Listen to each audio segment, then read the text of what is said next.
Hello guys, welcome to my channel.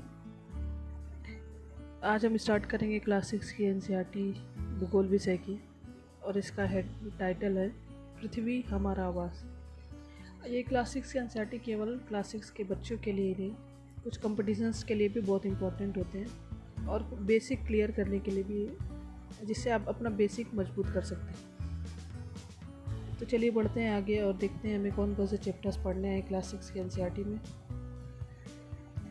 तो guys, हमें इसमें पढ़ना है, पहला चैप्टर है सौरमंडल में पृथ्वी, ग्लोब, अक्षांतर एवं देशांतर, जिसमें अक्षांतर एवं देशांतर रेखाओं के बारे में जानेंगे। पृथ्वी की गतियाँ, मानचित्र, पृथ्वी के प्रमुख परिमंडल, क्षोभ मंडल, समताप मंडल, आयन मंडल के बारे में जानेंगे। पृथ्वी के प्रमुख स्थल स्वरूप, हमारा देश भारत के बारे में हम बेसिक जानकारियाँ प्राप्त करेंगे। भारत में जलवायु, वनस्पति तथा वन्य प्राणी, तो इन सभी चैप्टर्स को हमें कवर करना है। तो चलिए चलते हैं पहले चैप्टर की ओर, जो है सौरमंडल में पृथ्वी। तो गाइस, पहला चैप्टर है सौरमंडल में पृथ्वी।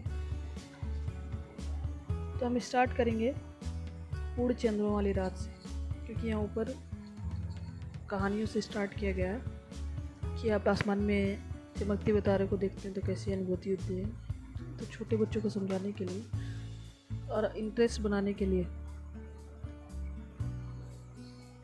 कहानियों से स्टार्ट किया गया है, लेकिन हम यहाँ से स्टार्ट करेंगे पूर्ण चंद्रमा वाली रात से।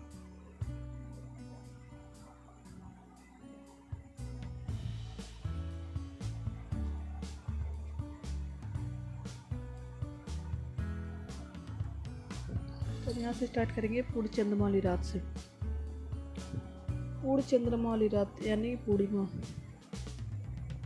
माना जाता है कि शुक्ल पक्ष आने पे पूर्ण चंद्रमा वाली रात होती है। जैसे आपने देखा होगा दूध का चांद, जो कि हर महीने निकलता है, तो धीरे धीरे जब बड़ा होता है तो चंद्रमा का आकार पूरा हो जाता है, लेकिन पूर्णिमा चांद गोल एकदम दिखता है।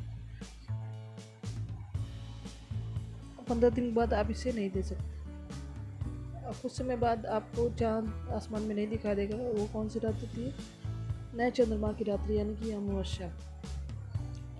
और इस समय आप आसमान साफ देख सकते हैं, उसका अवलोकन कर सकते हैं। आपने ये भी देखा होगा सूर्य, चलिए पढ़ते हैं खगोलीय पिंड। सूर्य, चंद्रमा तथा सभी वस्तुएं जो रात में आसमान में चमकती हैं क्या कहलाती हैं? खगोलीय पिंड कहलाती हैं। तो आपने देखा होगा आसमान में जो भी वस्तुएं चमकती हैं वो क्या कहलाती हैं? खगोलीय पिंड कहलाती हैं। कुछ खगोलीय पिंडों के पास अपना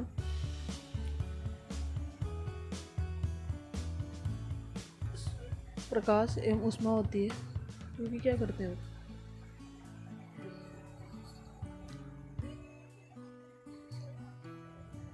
बहुत बड़ी मात्रा में उत्सर्जित करते हैं। इन खगोलीय पिंड को क्या कहते हैं? तारा कहते हैं।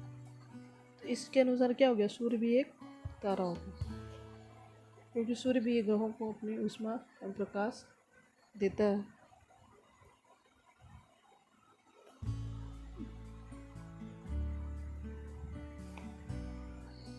रात के समय में आपने बहुत सारे तारे को चमकते हुए देखा होगा, जो कि सूर्य के समान ही हैं, क्योंकि ये हमें छोटे इसलिए दिखते हैं क्योंकि ये बहुत दूरी पर होते हैं, इसलिए हमें अत्यंत छोटे दिखाई देते हैं। अब देखते हैं नक्षत्र मंडल। रात्रि के समय आसमान की ओर देखते समय आप तारों के विभिन्न समूहों द्वारा बनाई गई विविध आकृतियों को देख सकते हैं। ये क्या कहलाते हैं? नक्षत्र मंडल कहलाते हैं। अर्सा मेजर या बिग बियर इसी प्रकार का क्या है? एक नक्षत्र मंडल। सप्तऋषि क्या होता है? सप्तऋषि सात, सप्त मतलब सात, ऋषि मतलब संत, तो 7 तारों का जो समूह है उसी को हम क्या कहते हैं? सप्तऋषि। आपने यहाँ देखा होगा ये फिगर में 7 तारों का समूह। और अगर आप एक काल्पनिक रेखा खींचेंगे तो आपको ध्रुव तारे का भी अवलोकन होगा, और आप ध्रुव तारे की दिशा प्राप्त कर सकते हैं। ध्रुव तारे से किस दिशा की प्राप्ति होती है? ध्रुव तारे से उत्तर दिशा की प्राप्ति होती है। तो पहले के समय में जब लोगों के पास कोई सुविधा नहीं थी, तो लोग रात में ध्रुव तारा को देख के इस दिशा का अवलोकन करते थे।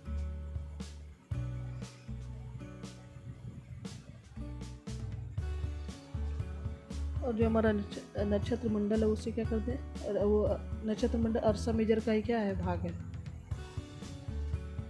मैंने अभी पहले बताया कि उत्तरी तारा उत्तर दिशा को बताता है। और इसमें एक खास बात यह है कि ये आसमान में हमेशा एक ही स्थान पर रहता है, इसकी दिशा चेंज नहीं होती। हाँ, सप्तऋषि की दिशा चेंज हो सकती है, लेकिन ध्रुव तारे की दिशा का स्थान एक ही रहता है।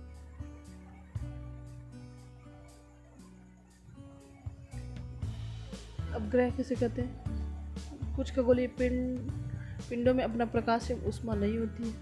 जिनमें अपना प्रकाश एवं ऊष्मा होती है उन्हें तारे कहते हैं। जिसमें प्रकाश एवं ऊष्मा नहीं होती है उसे क्या कहते हैं? ग्रह कहते हैं। वे तारों के प्रकाश से प्रकाशित होते हैं, ऐसे पिंड भी क्या कहते हैं? ग्रह।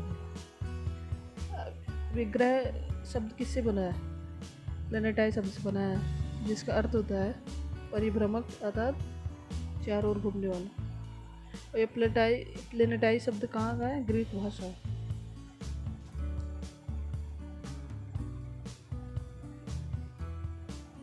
और पृथ्वी जिस पर हम रहते हैं वो भी क्या है? ग्रह है, क्योंकि वो सूर्य से प्रकाश से ऊष्मा प्राप्त करती है।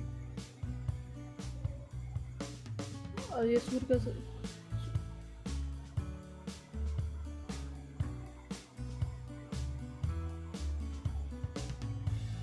और सूर्य पृथ्वी के सबसे नजदीक का तारा है।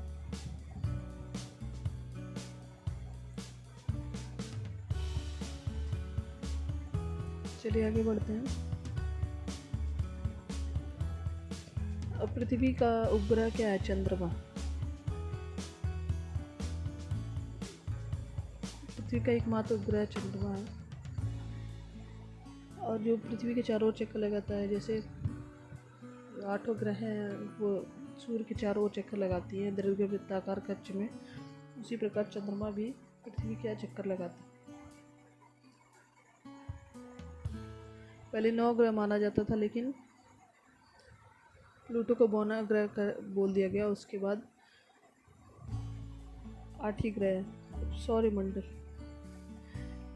सौरमंडल सूर्य, 8 ग्रह, उपग्रह और कुछ अन्य खगोलीय पिंडों जैसे क्षुद्र ग्रह एवं उल्का पिंड मिलकर क्या करते हैं? सौरमंडल का निर्माण करते हैं। और इसका मुखिया क्या है? सूर्य। और प्राचीन काल में सूर्य को क्या मानते थे? सूर्य देवता मानते थे। और सौर शब्द का अर्थ क्या है? सूर्य से संबंधित। अब इसे कई शब्द भी बना सकते हैं सौर्य को जोड़ के। सौरमंडल के केंद्र में सूर्य स्थित है। यह बहुत बड़ा अत्यधिक गर्म गैसों से बना है। क्योंकि सूर्य और 8 ग्रहों के बीच एक खिंचाव बल कार्य करता है जो सौरमंडल को बांधे रखता है।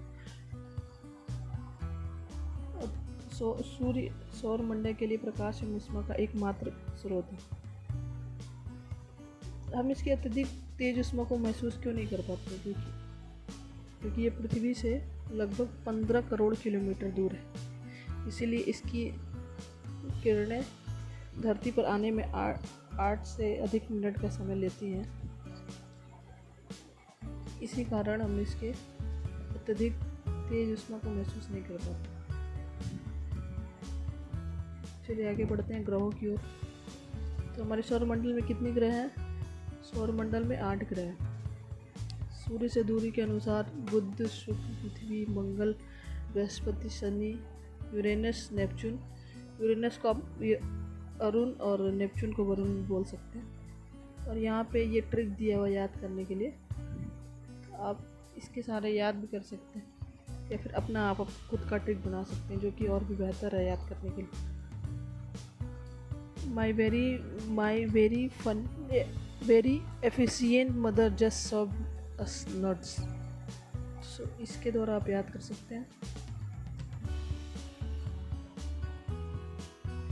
जैसा कि मैंने आपको पहले ही बताया कि 8 ग्रह किस कक्ष में चक्कर लगाते हैं? दीर्घवृत्ताकार कक्ष में।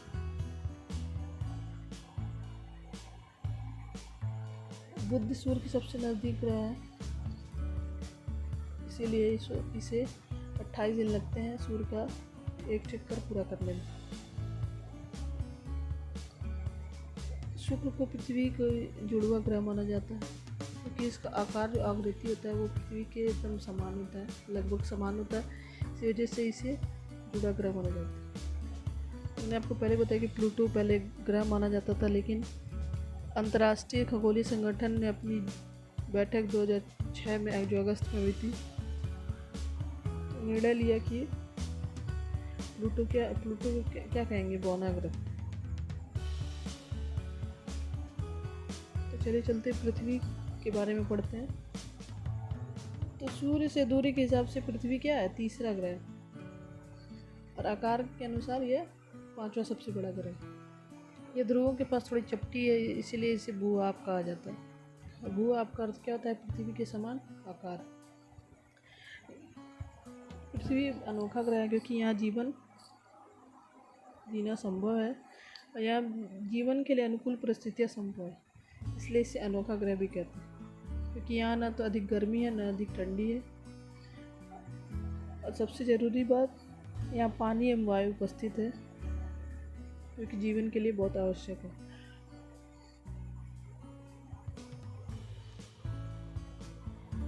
और वायु में जीवन के लिए सबसे आवश्यक गैस कौन सी है, ऑक्सीजन, जो कि यहाँ धरती पे मौजूद है, इसलिए इसे अद्भुत ग्रह कहते हैं। और अंतरिक्ष से देखने पर यह नीले कलर का दिखाई देता है। क्यों नीले कलर का दिखाई देता है, क्योंकि इसका 2/3 सतह पानी से ढका हुआ है, इसलिए इसे नीला ग्रह भी कहा जाता है।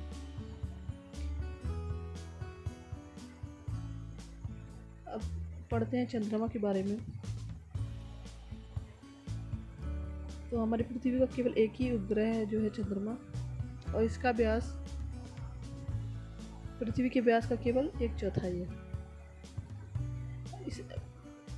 आपने देखा होगा कभी कभी चंद्रमा बहुत बड़ा दिखाई देता है, क्योंकि यह पृथ्वी से लगभग 3,84,400 किलोमीटर दूर है। और चंद्रमा पर सबसे पहले जाने वाले व्यक्ति कौन है, नील आर्मस्ट्रांग, जो कि 20 जुलाई 1969 में पहले चंद्रमा की सतह पर कदम रखा। और भारतीय जो चंद्रमा पर कदम रखने वाले व्यक्ति कौन से, राकेश शर्मा। अब जानते हैं उपग्रह क्या है। उपग्रह भी एक खगोलीय पिंड है जो ग्रहों के चारों ओर घूमता है, जैसे कि हमारा चंद्रमा है। कभी कभी मानव निर्मित उपग्रह भी होते हैं जो वैज्ञानिकों द्वारा निर्मित होते हैं, जैसे कि इनसेट, IRS, एडुसेट इत्यादि। तो हम इनके बारे में जान सकते हैं।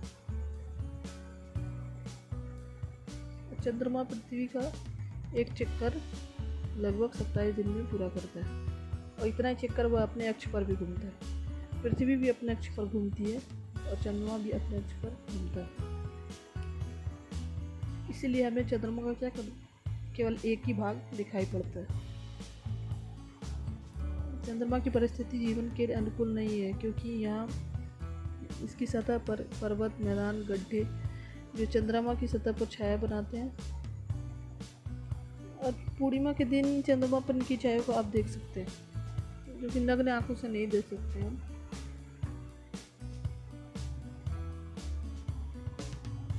तो क्षुद्र ग्रह क्या होता है। तारों, ग्रहों, उपग्रहों के अतिरिक्त असंख्य छोटे पिंड भी सूर्य के चारों ओर चक्कर लगाते हैं। तो कुछ और खगोलीय पिंड होते हैं जो सूर्य के चारों ओर चक्कर लगाते हैं, जैसे कि क्षुद्र ग्रह। यह कहाँ पाए जाते हैं, मंगल एवं बृहस्पति के कक्षाओं के बीच पाए जाते हैं। तो आप इन्हें याद कर सकते हैं, और आप साथ में ही नोट्स भी बना सकते हैं, फैक्ट बेस, और छोटे छोटे पॉइंट्स में नोट्स बना सकते हैं, क्योंकि ऐसे क्वेश्चंस कभी कभी पूछ दिए जाते हैं कि क्षुद्र ग्रह कहाँ पाए जाते हैं। तो मंगल और बृहस्पति की कक्षाओं के बीच क्षुद्र ग्रह पाया जाता है। और ये ग्रह के ही भाग होते हैं। मान लीजिए कभी विस्फोट हुआ तो वो जो टुकड़े टूट कर निकलते हैं, वही क्षुद्र ग्रह होता है। उल्का पिंड, सूर्य के चारों ओर चक्कर लगाने वाले पत्थरों के छोटे छोटे टुकड़ों को उल्का पिंड कहते हैं। कभी कभी ये उल्का पिंड पृथ्वी के इतने नज़दीक आ जाते हैं कि इनकी प्रवृत्ति पृथ्वी पर गिरने की हो जाती है। इस प्रक्रिया के दौरान ही वायु के साथ घर्षण होने के कारण ये गर्म होकर जल जाता है और फलस्वरूप चमत्कार प्रकाश उत्पन्न करते हैं। इसी कारण कभी कभी धरातल को गड्ढे बन जाते हैं और कोई कोई झील भी इन्हीं उल्कापिंड के गिरने के कारण ही बनी है। अब पढ़ते हैं आकाशगंगा। आकाशगंगा क्या होता है? लाखों तारों का समूह आकाश में लाखों तारों का समूह और एक पट्टी की तरह दिखाई देती है, जिसे आकाशगंगा कहते हैं। आकाशगंगा जो कि हमारा आकाशगंगा क्या है? मिल्की वे। और आकाशगंगा क्यों कहा जाता है? क्योंकि प्राचीन भारत में इसकी कल्पना आकाश में प्रकाश की बहती नदी से की गई थी। हमारे देश में नदी बहती है गंगा, तो उसी से इसे जोड़ दिया गया कि आकाश में बहती नदी यानी कि गंगा, आकाशगंगा, इसका नामकरण इसी तरह से हुआ।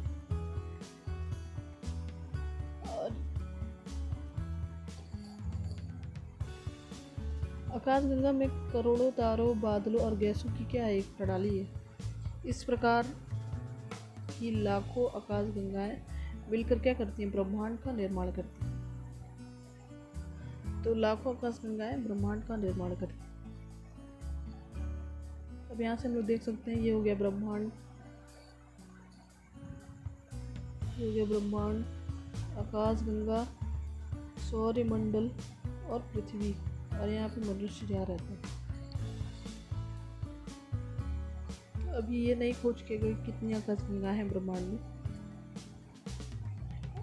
और इन्हीं की सहायता से आप आगे के क्वेश्चंस कर सकते हैं। जैसे ग्रह और तारे में क्या अंतर है, सौरमंडल से आप क्या समझते हैं, सूर्य से उनकी दूरी के अनुसार सभी ग्रहों के नाम लिखिए, जो कि था ट्रिक जो जिसके अनुसार आप याद कर सकते हैं। पृथ्वी को अद्भुत ग्रह क्यों कहते हैं? क्योंकि यहाँ जीवन जीने के अनुकूल परिस्थितियाँ हैं, वायु, जल, ऑक्सीजन उपलब्ध है। हम हमेशा चंद्रमा के एक ही भाग को क्यों देख पाते हैं? क्योंकि चंद्रमा भी अपने अक्ष पर घूमता है। ब्रह्मांड क्या है?